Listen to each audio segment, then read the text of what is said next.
Hey everyone, welcome back to another video. So in this tutorial, I'll be showing you guys how to fix Marvel Rivals 99% loading bug. So it's gonna be really basic. What you need to do is first go to your Wi-Fi and then right click and then click on troubleshoot problems. In here, you need to wait a few seconds and then click on Wi-Fi, click on next. So you need to do this, and if there is no problem, you can just close this.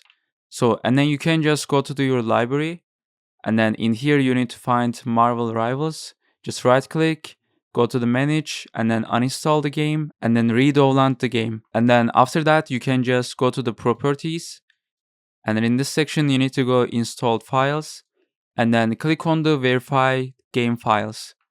So this is how to fix Marvel Rivals 99% loading bug. See you guys in the next tutorial.